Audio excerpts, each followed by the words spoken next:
Okay, so I'm pretty excited about the next bit because we're back to some interesting algebraic techniques again. This is partial fraction decomposition. Basically, we're going to write things like this. So rational functions where we have quadratics on the denominator as the addition of two reciprocal functions. I say reciprocal functions because a and b are going to be constants here. Okay, so we're going to put this form into this form here. Now, it may not be obvious to start off with. Let's look at the question that they're dealing with. So they're talking about, look at this question here. We've got 1 over x squared minus 3x plus 2 equals, or is identical to an alternate identical expression for this is to say a over x minus 2 plus b over x minus 1. Now, they're not really giving a reason for this just at the moment. They're just saying, well, we can play around with this and you can get this other form, but this turns out to be really useful for integration later on because it's not easy to integrate the first thing, but it is easy to integrate the addition of those, what we call partial fractions. Okay, so, well, we're going to deal with example 12 in a second. But before we do that, let's just talk through the forms because we can see that this is the form. This first one is the form which we're using in the question. There's actually only one example here. So these other forms, which you may find online, are not going to be necessary. But it's interesting to note that there are different forms here for different rational functions.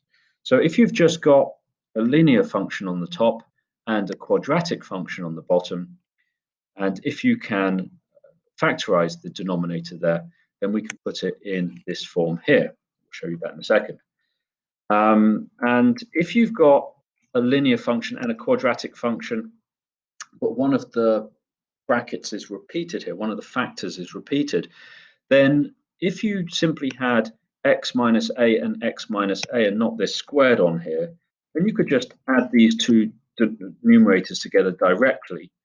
And well, that would cause a problem because we wouldn't get out the x term there as well, so the px. So you need this extra x squared in this case. Okay, so there are cases or patterns which you need to learn essentially if you're going to use more complicated functions and want those in partial fraction form. And that might turn up, for example, in your IA, that might turn up in your piece of coursework which you do. So it's interesting to note that these exist. So say, for example, if you have a quadratic on the top there and a cubic on the bottom, which factorizes, then that's the same form like this. So just splitting up into the three parts there. But then if you have a repeated root on the bottom of the cubic, again, you're going to need to do this kind of trick again for two of them. And then you have your normal plus c over ax minus b for this one here.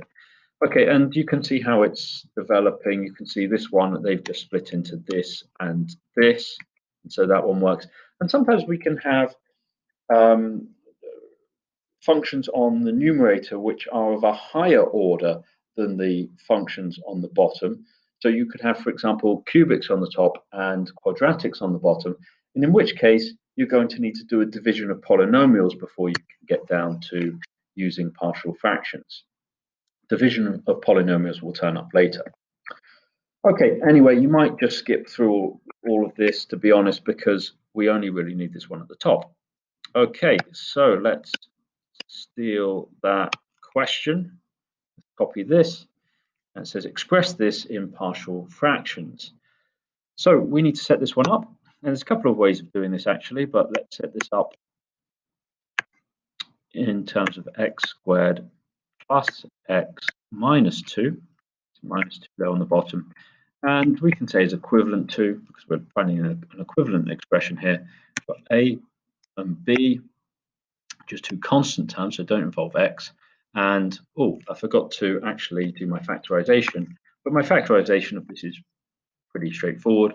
We've got here a +2 and we've got a -1 there. So this factorizes into x plus 2 and x minus 1. Okay, so now we could take this further in terms of trying to put these two together. If we try and put those two things together, we can say, well, that's a lots of x minus 1 over minus, and then x plus 2, x minus 1, and then plus b lots of x plus 2. So you see what we're doing here. We're timesing the top and bottom here by this in order to get a common denominator, which is the same as on the left-hand side. So, and I'm running out of space. I'm going to x plus 2 and x minus 1. Sorry, that's so scruffy. Okay, so when you've got this is equal to this, well, you can see that you can write this as over the individual denominator. So that's pretty easy to see. If I said a quarter plus 2 quarters, that's the same as 1 plus 2 quarters. Okay, so I can write that all over the single denominator, in which case, if we compare this to this thing over here, then our numerators must be the same. So our next line is 2x minus 5 must be the same as, and identical to, in fact, a x minus 1 plus b x plus 2. Now, to be honest, in this question, you would normally go straight to this line. You wouldn't normally do this line here, because this line is a pretty obvious first step. Okay, now there's a couple of ways of approaching this. You could either expand the brackets on the right-hand side, which you might think that's pretty obvious. I'll expand both of the brackets and I'll bring the x's together. So I'm going to actually cheat a little bit here and say I've got a plus b lots of x here, and I've got minus a and then plus 2b on the end. So I've just expanded and I've factorized out my x there as well. Okay, now that's equal to the thing which is on the other side. It's more than equal, it's actually identical to. And so what I could do is compare my coefficients. So I could look at the coefficient of x squared, of x, and say, well, my 2 on this side has got to be equal to my a plus b on the other side. A plus b over there. And if we look at our constant term, so if we look at x to the 0, we've got minus 5 is equal to minus a plus 2b. So now we've set up two simultaneous equations by comparing the coefficients on both sides. So we looked at what's in front of x on this side. It's got to be the same as the x on this side. And what's the constant term on this side? It's got to be the same as the constant term on the other side. Okay, that's one way of doing it. And now we can solve simultaneous equations. However, let's take some of this back. Instead of doing that, okay, so let's get rid of that for the moment. A slightly quicker way of doing this is just to say, well, when x is equal to 1, both sides should be the same, because an identity says that it doesn't matter what x is, both sides will give you the same result.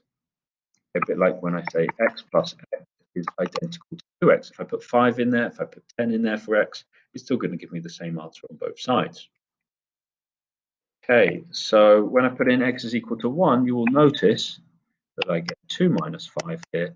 I get a 0 here, so I get no a's, and then I get 3b there.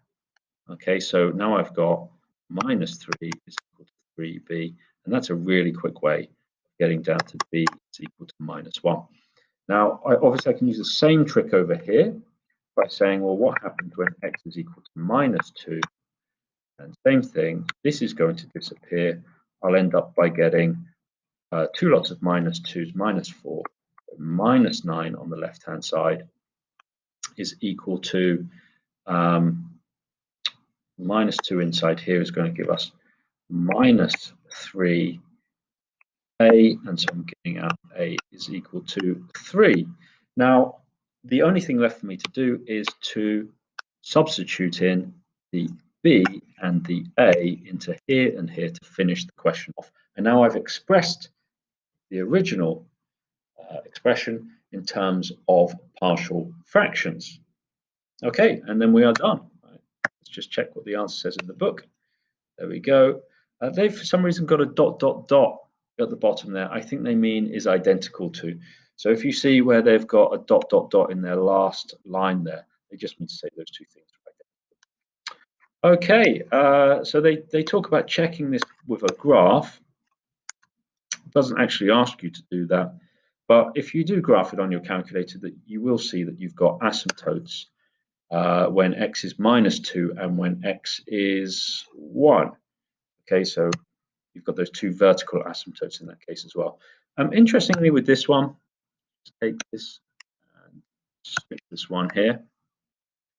Interestingly, you can see that you've got your two vertical asymptotes, but it is not clear what your horizontal asymptotes here are, because you've got this whole section here and here. So would it be true to say that you've got a horizontal asymptote? Well, yes, because as you tend to infinity, you've got a horizontal asymptote here, and you've got a horizontal asymptote as you tend to negative infinity as well. But there's not an asymptote here because you're not tending towards anything towards infinity there. Okay, but it's unlikely that they'll ask you for the horizontal asymptote in that case. Okay.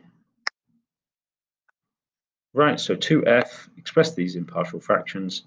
And thanks for listening. That's a pretty quick one. And I'll see you for the next one.